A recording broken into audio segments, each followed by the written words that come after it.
What's going on, everybody? Welcome to the GameFreak. Today we are going to do a top 5 of my favorite Mario games. Now, this was tough, real tough actually, because if you add in all the little side projects of Mario, there's actually over 200 Mario games out there. If you include Smash Brothers and Mario Party and Mario Tennis, Mario Golf, stuff like that. But I'm talking about main campaigns.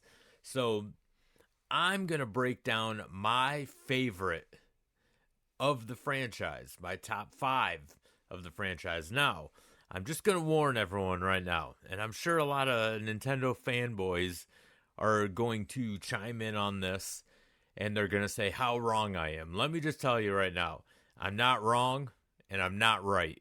These are just my 5. So, we can agree to disagree.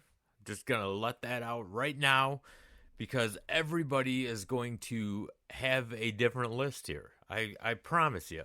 I can almost guarantee you that no one's going to agree with me on this list game for game, especially top 5 with all these Mario games out there.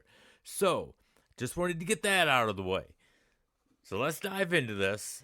And I'm going to let you know what my top 5 all-time favorite Mario games are. Let's dive into this. At number 5, we have Super Mario 64. This is a 1996 platform game developed by Nintendo for the Nintendo 64. It was released in Japan and North America in 1996.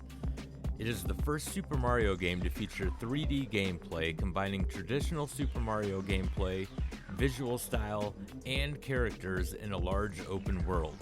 In the game, Bowser, the primary antagonist of the Super Mario franchise, invades Princess Peach's castle and hides the castle's sources of protection, the Power Stars, in many different worlds inside magical paintings.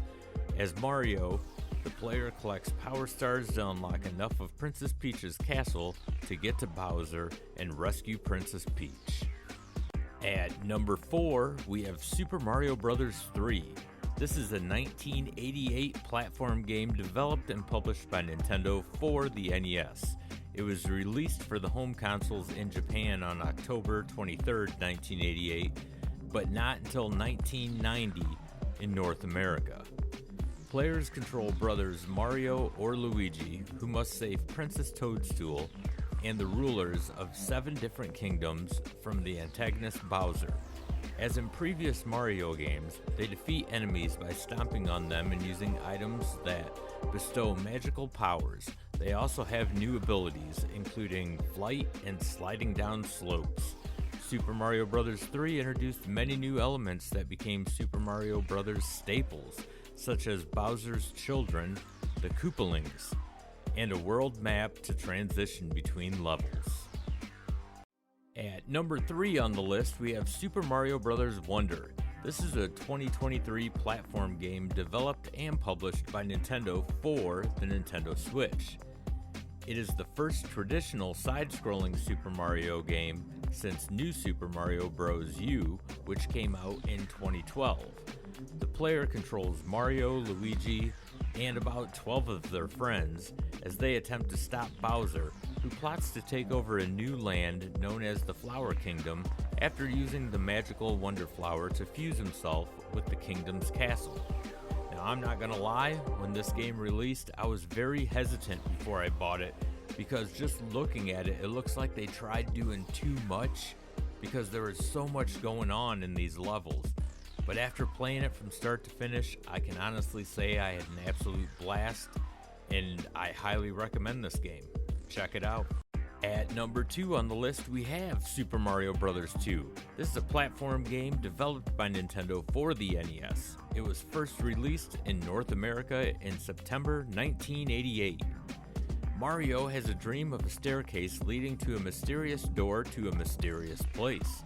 A voice identifies the world as the dreamland of Subcon and asks for Mario's help in defeating the villainous frog named Wart, a tyrant who has cursed Subcon and its people.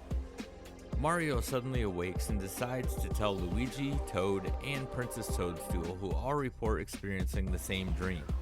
The group goes on a picnic, but discovers a cave with a long staircase.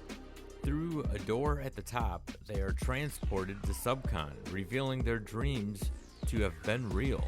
After defeating Wart, the people of Subcon are freed and everyone celebrates. Mario suddenly awakes in his bed, unsure if these events were a dream. He soon goes back to sleep.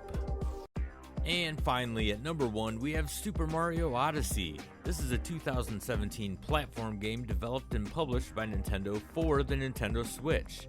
An entry in the Super Mario series, it follows Mario and his new ally, Cappy, a hat that allows Mario to control other characters and objects as they journey across various kingdoms to save Princess Peach from Mario's nemesis, Bowser's plans of forced marriage.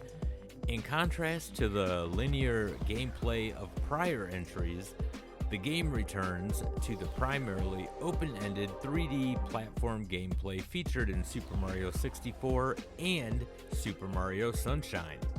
In the game, Mario explores various kingdoms and collects power moons hidden inside them, used as a fuel source to power an airship known as the Odyssey to travel to new locations. Cappy's main function is the capture ability, letting Mario possess enemies and other objects, helping him solve puzzles and progress in the game. After completing the main story mode, other post-game kingdoms are unlockable, as well as an additional minigame called Luigi's Balloon World. Alright, so there are my top 5 Super Mario games. Now, I kind of stuck with the console edition of these games because there are some that were on like Game Boy, Game Boy Advance, Game Boy Color, stuff like that. I didn't keep them out because I was trying to keep everything on consoles. These are just the 5 that really like stuck out to me in the franchise. So again, this is just a preference thing because, you know, I have nothing against like games like Super Mario Land and stuff. That was a really fun game. Paper Mario, a lot of people are big fans of that, but these 5 are the ones that really like stuck out for me big time. And as you could see, you know, Super Mario 2 was number 2 on the list. Super Mario 2 was like a game changer for me because it added them elements that the first Super Mario Brothers was missing, where you could actually pick up enemies and throw them. So that was like a big deal to me back then. But I still enjoy going back and playing Super Mario 2. It's a fun game. And Odyssey, man, I haven't played a Mario game better than Odyssey since that came out in 2017. So let me know what you guys' list is. Just give me your top 5. I don't care if they're in order or in no particular order. Just let me know in the comments section. And I want to thank you guys for watching. If you are new to the channel, don't forget to hit that like and subscribe button. It really helps out this channel a lot, and I greatly appreciate it. And until the next video, game on, everybody.